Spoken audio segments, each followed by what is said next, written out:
എല്ലാവർക്കും നമസ്കാരം. നമസ്കാരം. നമ്മുടെ കൂട്ടത്തിൽ ഇന്നും ശ്രീഹരി ചേട്ടനുണ്ട്. Thank you. ശ്രീഹരി ചേട്ടാ, ഞാൻ ഇന്നും ശ്രീഹരി ചേട്ടൻ ഉണ്ടെന്ന് പറഞ്ഞപ്പോൾ എനിക്കൊരു കാര്യം ഓർമ്മ വന്നേ. ശ്രീഹരി എന്ന് പറയുന്നത് മഹാവിഷ്ണുവിന്റെ പേരല്ലേ? തീർച്ചയായിട്ടും മഹാവിഷ്ണുവിന്റെ പേര് അല്ലേ? അങ്ങനെയാണെങ്കിൽ എനിക്കൊരു ചെറിയൊരു സംശയമുണ്ട്. എന്താണ് അങ്ങനെ? ഈ മഹാവിഷ്ണുവിന്റെ 10 അവതാരം അല്ലെ, നമ്മൾ അതിനെ കുറിച്ച് പഠിച്ചിട്ടുണ്ട്. നമ്മൾ പഠിച്ചിട്ടുണ്ടല്ലോ, സ്കൂളിൽ പഠിക്കുമ്പോൾ എല്ലാം നമ്മൾ പഠിച്ചിട്ടുണ്ടല്ലോ. അങ്ങനെയാണെങ്കിൽ ഈ 10 അവതാരം എനിക്കൊന്ന് ഓർഡർ ആയിട്ടൊന്ന് പറഞ്ഞുതരാമോ? അതൊരു വലിയൊരു കാര്യമാണ്. കാരണം ഈ പറയുന്ന എല്ലാ അവതാരങ്ങളും ആൾക്കാർക്ക് അറിയാം. പക്ഷെ ഇത് ഓർഡറിൽ കൃത്യമായിട്ട് എല്ലാവർക്കും എത്ര പേർക്ക് അറിയാമെന്നുള്ളത് അറിയില്ല. അത് ശരിയാ, ഒരു പോയിന്റാ. ഞാൻ പറഞ്ഞുതരാം. മത്സ്യം, കൂർമ്മം, വരാഹം, നരസിംഹം, വാമനൻ, പരശുരാമൻ, ശ്രീരാമൻ, ബലരാമൻ, ശ്രീകൃഷ്ണൻ, കൽക്കി. ഇതാണ് 10 അവതാരങ്ങൾ ഓർഡറിൽ പറയാം. ഒരു മിനിറ്റ്, ഒന്നുകൂടെ ഒന്ന് പറയാമോ? എനിക്ക് അവിടെ ഒരു ചെറിയ സംശയമുണ്ട്, ഒന്നുകൂടെ ഒന്ന് പറഞ്ഞേ. ഒന്നുകൂടി പറയാന്ന് പറഞ്ഞാൽ മത്സ്യം, കൂർമ്മം, വരാഹം, നരസിംഹം, വാമനൻ, പരശുരാമൻ, ശ്രീരാമൻ. സംശയം വരുന്നത് എവിടെ? ശ്രീരാമൻ അല്ല, വാമനൻ, പരശുരാമൻ അല്ലേ? അതെ. അപ്പൊ അങ്ങനെയാണെങ്കിലേ ആദ്യം ജീവിച്ചിരുന്നത് നീ ആ പോയിന്റിലെത്തി. അതായത് ഇത് കുറെ വർഷങ്ങളായിട്ട് എന്നെ വലട്ടുന്ന ഒരു ക്വസ്റ്റ്യനാണ്. കാരണം ഞാൻ ഈ ചെറുപ്പത്തിൽ നമ്മുടെ മുത്തച്ഛനും അച്ഛനൊക്കെ ഈ പുരാണങ്ങളും ഇതിഹാസങ്ങളൊക്കെ പറഞ്ഞു തരുന്ന സമയത്ത് അന്ന് കേട്ടിരുന്ന് പുസ്തകങ്ങൾ വായിക്കലും കാര്യങ്ങളൊക്കെ ഉണ്ടായിരുന്നു. അപ്പൊ കുറച്ചും കൂടി വലുതായി കഴിഞ്ഞപ്പോ വായന കുറച്ചും കൂടി നമുക്ക് ഗാഢമായിട്ട് വരുമല്ലോ. അപ്പൊ ആ ഒരു സമയത്ത് ഉണ്ടായൊരു വലിയൊരു ഡൗട്ടാണത്. അതായത് മത്സ്യം, കൂർമ്മം, വരാഹം, നരസിംഹം, വാമനൻ, പരശുരാമൻ.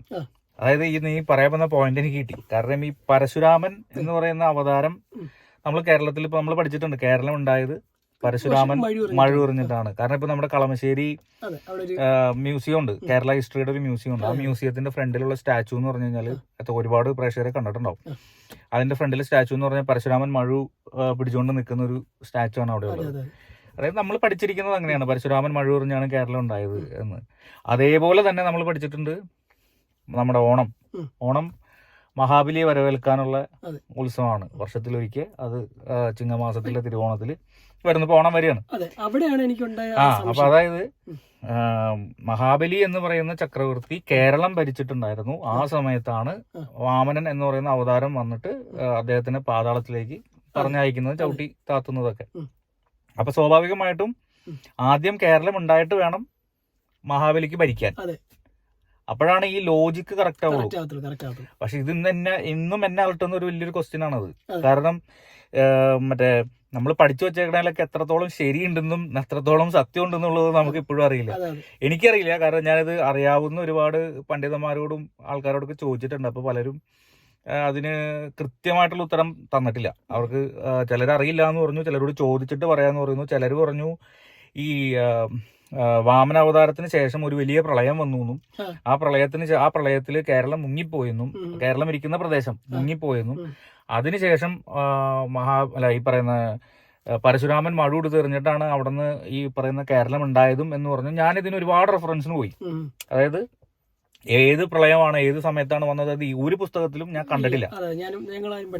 ഞാനത് ഒരുപാട് റെഫർ ചെയ്ത് നോക്കിയിരുന്നു, കാരണം ഇത് സത്യമാണെന്ന് അറിയാം. അപ്പൊ എനിക്കറിയില്ല. അപ്പൊ ശരിക്കും 10 അവതാരം എങ്ങനെയാണ്? ഈ 10 അവതാരത്തിൽ ഈ ഒരു വിരോധാഭാസം കിടക്കുന്നുണ്ട്. അപ്പോ അറിയാവുന്നവര്, നിങ്ങൾക്ക് ഇപ്പൊ നിന്റെ പ്രേക്ഷകരോടൊക്കെ ചോദിച്ചു നോക്ക്, അറിയാവുന്നവരുണ്ടെങ്കിൽ പറഞ്ഞു തരട്ടെ. കാരണം ഞാനും അത് അറിയാൻ ഒരുപാട് ആഗ്രഹിക്കുന്ന ഒരാളാണ്. പ്രേക്ഷകർ, നിങ്ങൾ പറയൂ, ആദ്യം കേരളമാണോ ഉണ്ടായത് അതോ പരശുരാമനാണോ? അല്ല, അങ്ങനെയല്ല, തെറ്റിപ്പോയി. ആദ്യമായിട്ട് കേരളം ഉണ്ടാവണമെങ്കിൽ പരശുരാമൻ ഉണ്ടാവണം. അപ്പൊ അത് കഴിഞ്ഞിട്ട് വാമനൻ വരാൻ പറ്റുള്ളൂ. അപ്പൊ ആദ്യം കേരളമാണോ ഉണ്ടായത് അതോ, അതായത് പരശുരാമനാണോ ഉണ്ടായത് അതോ വാമനനാണോ ഉണ്ടായത്? അപ്പൊ ഇതൊരു വലിയൊരു സംശയമാണ്, എന്റെയും സംശയമാണ്. നിങ്ങൾ ഇതിൽ വന്ന് കമന്റ് അടിക്കൂ. അതെ, തീർച്ചയായിട്ടും എനിക്കും ചോദിക്കാനുള്ള, കാരണം ഞാനും അറിയാൻ ആഗ്രഹിക്കുന്ന ഒരു കാര്യം. ആൾക്കാരുടെ സംശയമായിരിക്കും. അതെ, എന്റെയും വലിയൊരു സംശയമാണ്, കുറെ കാലത്തെ സംശയമാണ്. കാരണം എനിക്കിതുവരെ കിട്ടിയിട്ടില്ല, എന്റെ ഒരു പോയിന്റ് ഇതുവരെ കിട്ടിയിട്ടില്ല. അപ്പൊ അറിയാവുന്നവരുണ്ടെങ്കിൽ ദയവ് ചെയ്ത് എനിക്കും കൂടി അറിയാൻ വേണ്ടിട്ട് ഒന്ന് പറഞ്ഞു തരൂ please. Thank you so much. Thank you.